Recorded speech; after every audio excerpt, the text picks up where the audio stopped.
Teniški navdušenci in navdušenke, prav lepo pozdravljeni v Facebook pogovoru v projektu Teniško aktivni. Danes imamo gosta, ki prihaja iz tujine, iz Hrvaške. To je Tomislav Poljak iz agencije Starwings, med drugim pa tudi direktor ATP turnirja v Umagu in še marsikaj verjetno. Lep pozdrav, gospod Poljak. Lijepi pozdrav vama i svim gledateljima projekta Teniško aktivni. Kako je u Umagu sada? Dobro je, malo nas kiša zeza ovih dana, ali bit će dobro, uskoro nam slijede velike vrućine i tako da veselimo se pravom ljetu. Upam, da vas ne moti, da bodo moje vprašanja zdaj v slovenščini, vi pa lahko odgovarjate v hrvaščini. Naši gledalci bodo prav gotovo razumeli. Pa me zanima morda čisto za začetek, kako ste vi sploh prišli v tenis? Pa u tenis sam ušao kad sam imao zapravo 6 godina ili tako nešto, dosta onako klasična priča, tata je rekreativac pa me povukao sa sobom pa malo uz njega pa ajmo u klub, pa došao u klub, teniski klub Karlovac u kojem sam evo od jeseni 94. godine, tako da prošlo je već skoro 30 godina i dan danas sam aktivan i dan danas nekakve lige za klub malo onako odigram i to, tako da nakupilo se tu već godina staža. Ja, Slovenci imamo zelo radi tenis, vendar pa Hrvaška je še bolj uspešna. Kaj imata tenis in pa Hrvaška skupaj, da je nastalo v zadnjih 30-40 letih toliko uspešnih zgodb? Pa ja bih rekao isto ono zašto je Slovenija toliko uspješna u nekim drugim sportovima. Mislim, danas je teško zapravo naći sport u kojem Slovenija nije uspješna zadnjih 5-6 godina, ali zašto Slovenija ima toliku tradiciju, ne znam, zimskim sportovima ili nečemu. Mislim da je ključ u riječi tradicija.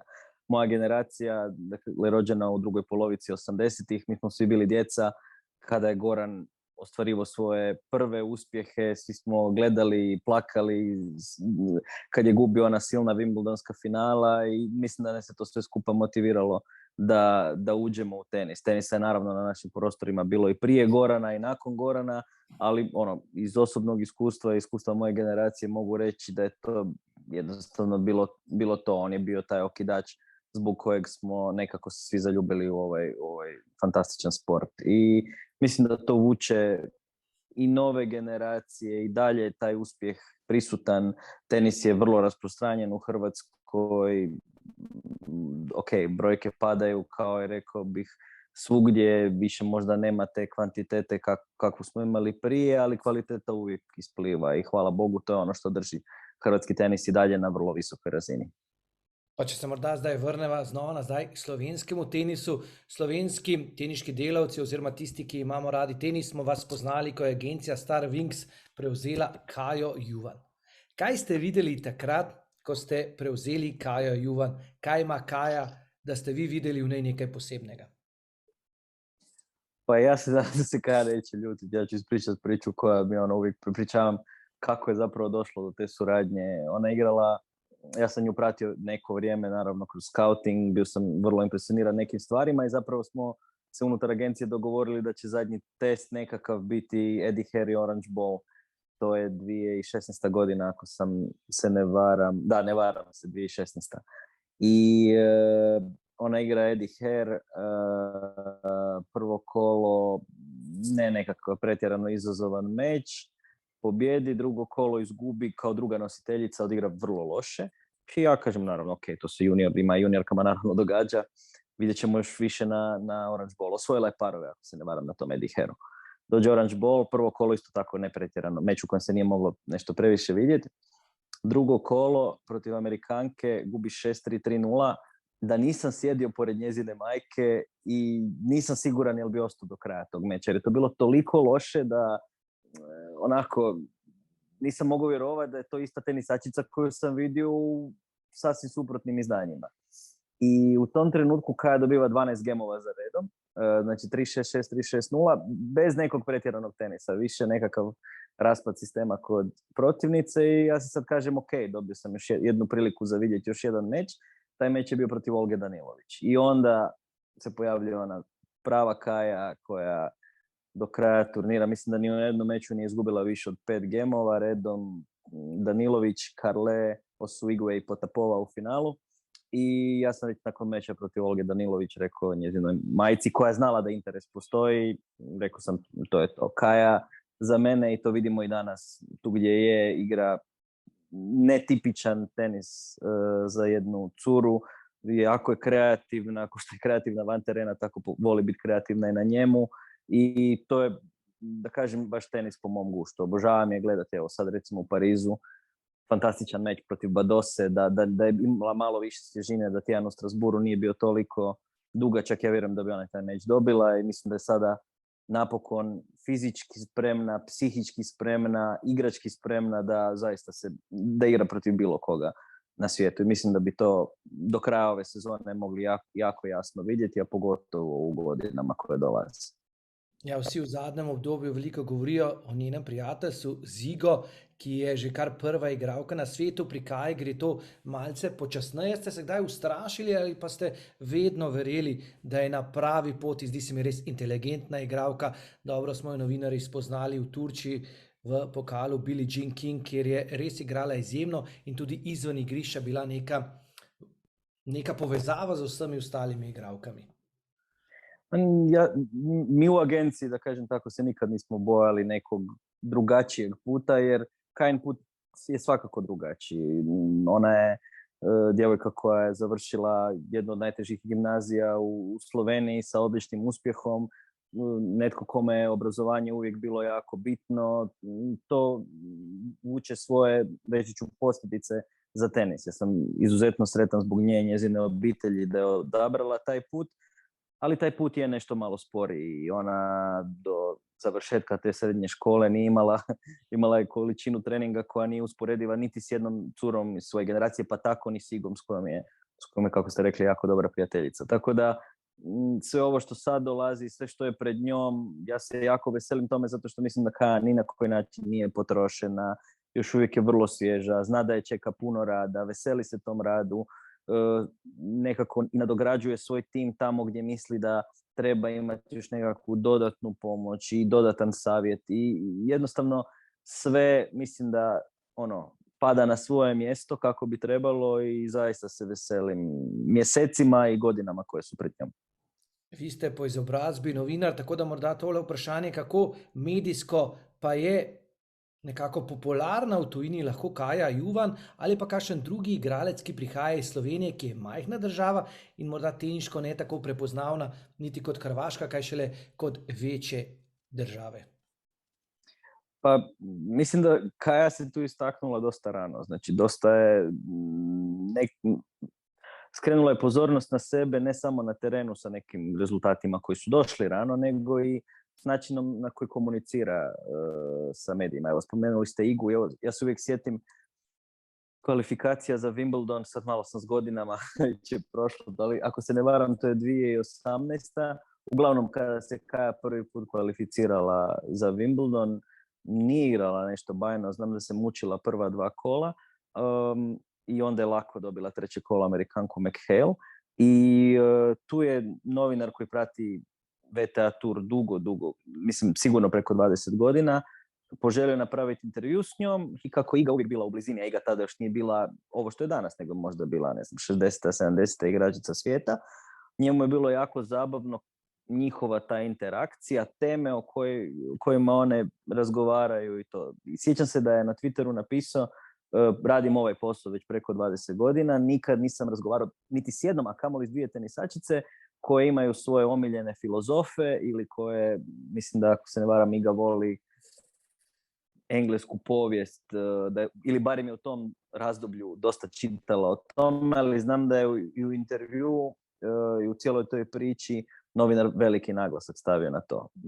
Danas se mladi sportaši često ističu po nekim drugim stvarima. Ovo je vrlo unik, što se kaže, vrlo neobično i naravno da je onda privuklo nekakvu pažnju. Mislim da svaki pozitivan primjer tog nekog pozitivnog isticanja je danas da su mediji željni toga, da su željni dobrih priča, ali isto tako pozitivnih, edukativnih priča, na kraju krajeva i inspirativnih priča. I vjerujem da je to Kajina posebnost i vjerujem da bez obzira na, spomenuli ste države i tradicije i tako dalje, bez obzira iz koje države dolazite. Je li to Slovenija, Hrvatska ili je to Velika Britanija? Naravno da će Britanki da ima Raducanu ne mora imati ne znam koju temu da bi bila u tom spotlightu, ali da ako i ljudi s malih tržišta imaju dobru priču, ako su autentični, ako imaju što za ponuditi medijima, mislim da će mediji uvijek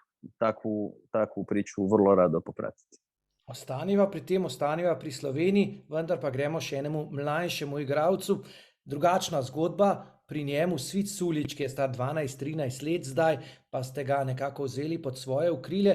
Tu pa je zgodba drugačna, tu pa je igralec, ki je star 12 let. Veliko je bilo že šampionov pri 12 letih, ki so se potem izgubili. Kakšna je vaša filozofija, ne samo pri Svitu, ampak kako morajo trenerji, kako morajo starši postopati, da gre vse počasi in ne prehitro? Da, dobro ste napravili ne usporedbu, nego distinkciju između ta dva slučaja i to dvoje igrača. Svit je vrlo mlad, pokazuje ogroman potencijal, ogromnu želju za radom, ogromnu želju za napretkom. Put je vrlo, vrlo, vrlo dugačak, kao što znamo, kao što ste rekli, brojni su se na tom putu izgubili.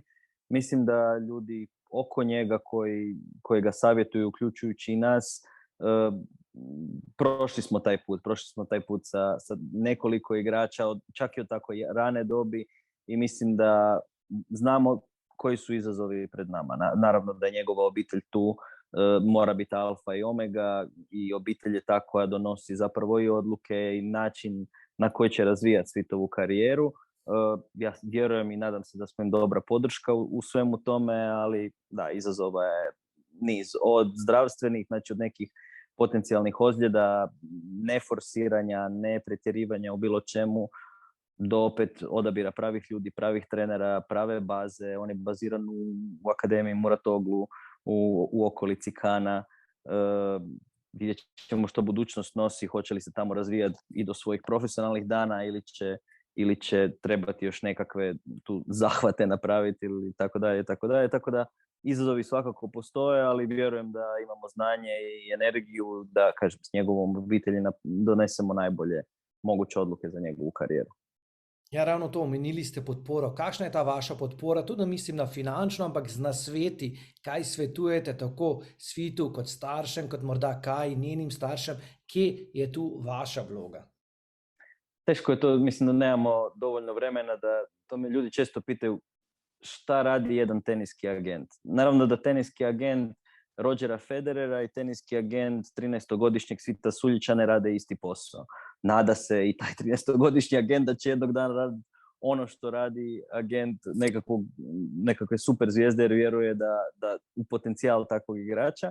Međutim, sa 13 se vi bavite najviše stvarima koje su vezane uz njegov teniski razvoj. Dakle, to su odabiri trening baze, odabiri trenera, odabiri turnira, savjetovanje, pomoć pri nekakvim još dodatnim, naravno, članovima ekipe.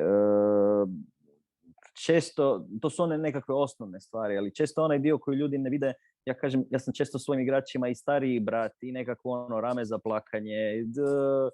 Prošao sam i prekide sa dečkima, sa curama, sa svojim klijentima i da ne kažem i neke ozbiljnije privatne stvari. I zaista u tom trenutku taj nekakav prizvuk agent ili menadžer, koja čak mi mrski još od agent, to se gubi se taj nekakav poslovni, korporativni aspekt te priče i vi jednostavno postajete čovjek koji je u blizini nekoga kome treba pomoć na ovaj ili na onaj način. I sada uvijek kažemo da zapravo igrač treba svog agenta kad mu je teško. Kad mu je dobro, ne trebaš mene zoveš kad ti je teško i kad je nekakav problem i kad treba riješiti taj problem. Bila to najmanja sitnica, jer kasne tenisice koje evo baš sad moraju biti tamo, ili kasne žice ili kasne reketi, ili trebaju dodatne žice, dodatni reketi, dodatni gripovi, šta god. A kad osvajaš turnir i to, da, mi u pozadini obavljamo nekakav posao da bi privukli naravno dodatne sponzore i dodatne izvore prihoda i tako dalje. To na kraju krajeva je naš core biznis, ali biti agent jednom tenisaču ili tenisačici je puno više od toga. I često ljudi koji nisu u ovom poslu to ne vide i teško im je možda zapravo to i razumjeti. Ja, vi pa niste samo agent ali menedžer, ampak ste tudi, kot sem dejal na začetku, direktor ATP turnirja v Umagu.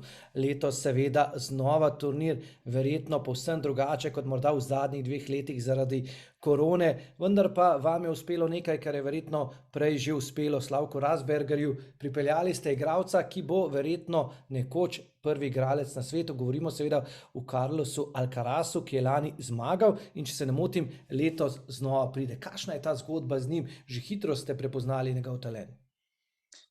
Pa to je, rekao bih, jedini način, hitro pripoznavanje talenta je jedini način da turnir razine Umaga dovede te najveće zvijezde. Znači što mi radimo i mislim da model kojeg se držimo zapravo već od 2015. godine kada je moj šef i vlasnik agencije koje sam dio, Lorenz Frankopan, postao direktor turnira, to je da, ajmo reći, uvjetno rečeno se kladimo na te neke mlade nadolazeće talente. Dajemo im podršku, dajemo im pozivnice i onda naravno tražimo nekakav višegodišnji ugovor gdje bi nam se oni vraćali. To smo uspješno napravili sa Andrejem Rubljovom koji je osvojio svoj prvi turnir u Umagu. Umagu je na taj način samo malo ipak drugačiji model nastupao i Felix Auger-Aliassime koji je ovih dana odigrao fantastičan meč protiv Rafe u Roland Garrosu. Tu je cijeli niz igrača koji nam se sada vraćaju, znači vraća nam se Carlos Alcaraz, vraća nam se Jannik Sinner. Ja bih rekao da su to uvjerljivo dvojica najuzbudljivijih mladih igrača današnjice. Malo mi je već i bez veze za njih govori da su mladi koliko god jesu mladi, ali su tu, rade nevjerojatne rezultate i zapravo kroje ne tenisku budućnost, nego tenisku sadašnjost. Uz njih istaknuo bih još par imena kad bih smio, ali to ćete nam još malo dati, strpiti se da ta imena objavimo u tjednima koje dolaze i vjerujem da će ovogodišnji Umag zapravo biti turnir za pamćenje i na neki način da, riješit ćemo se te korone. Izgleda da ćemo imati najnormalniji turnir na svijetu kao što smo imali do 2019. godine i zaista očekujem, moram priznati, nekakvu malu katarzu ove godine Umagu za sve ljubitelje tenisa i svega onog ostalog što Umag nudi. Ja, vsi Slovenci tudi komaj čakamo, da se vrnemo v Umagu. Je morda to lahko tudi model za Tenis Slovenijo, ki je lani organiziral po dolgih letih VETA turnir 250, letos še ne vemo, kakšen bo, pa vseeno to, da najdejo neke mlade, v tem primeru ženske talente in podpišejo pogodbe z njimi, da se vračajo potem v prihodnosti. Pa, evo, da budem iskren, pričao sam sa ljudima koji vode i Tenis Sloveniju, ujedno naravno i turnir, o nekim sličnim stvarima i zanimalo ih je jako kako to mi radimo i mogu reći samo možda da je na ženskoj strani to možda malo teže radi zbog nekih restrikcija, čak i u pravilima, ali zbog činjenice da, nažalost, neće svaka igračica koja ode tako visoko možda raditi razliku za turnir. Tu dosta je stvari prepoznatljivosti i tržišta i morate biti onako, ajmo reći da je to puno teže napraviti na ženskoj strani nego na muškoj, pravi posao na taj način. Međutim, ja sam rekao i gospodinu Krušiću i zaista vjerujem u to i da to je pravi način za turnire naše razine i naravno, s obzirom da imamo odlične odnose, rekao sam da uvijek ako treba nekakav savjet ili nešto da smo tu jer pomažemo jednim drugima. Uloga Tenis Slovenije u razvoju i Kaje i Svita i vjerujem ostalih igrača, odličnih igrača koji se razvijaju trenutno u Sloveniji, jako dobrih juniora je velika. Ja mogu pričati, kažem, za Kaju i Svita i tu sam jako zahvalan i naravno da ćemo vrlo rado mi ko agencija i ako pojedinac vratiti bilo kakvu pomoć koju možemo. Za konec, poleg tega vabila, da čim več Slovencev letos pride v Umag, morda še kakšen nasvet z vaše strani, kako naj postopajo starši, zdaj, ko njihovi teniški igralci odraščajo pri 13, 14, 15, kako naj nekako sprejmejo tenis v svoje življenje, da ne bo preveč upleten, pa vseeno dovolj, da bodo njihovi otroci lahko napredovali. Nek nasvet. Pa taj nekakav balans između onoga što je previše i što je nedovoljno je zapravo najvažnija stvar na svijetu. Tu nema univerzalne formule i nema jednog puta koji će odgovarati svakom igraču i svakom roditelju. Meni je prije svega uvijek savjet roditeljima volite svoje dijete i slušajte svoje dijete i probajte vidjeti što vam ono govori. Često su roditeljske ambicije nerealne i zapravo i dijete samo se opire tim nekakvim ambicijama, ali je to ipak dijete i nije u stanju to možda verbalizirati i objasniti na neki način što je previše za njega kao mladu individu. Tako da slušati svoju djecu, pratiti kako se razvijaju i onda će sve biti ok. Ne mogu svi biti, naravno, teniski profesionalci, teniski velikani, ali tenis kao sport daje jako puno, otvara brojna vrata u životu dalje i svakako velika preporuka svima koji razmišljaju o tome treba li njihovo dijete ući u tenis ili ne, velika preporuka za ulazak. In eden od takšnih primerov ste tudi vi, kaj ne? Pa da, dečki moje generacije će se sjetiti, nisam igrao nikakav poseban tenis, odnosno bio sam samo solidan, ništa više od toga, a evo, tenis mi je pružio neke fantastične stvari u životu. Hvala lepa in se vidimo poleti v Umagu in pa septembra seveda upam tudi v Portorožu. Srečno! Hvala vama i pozdrav svima.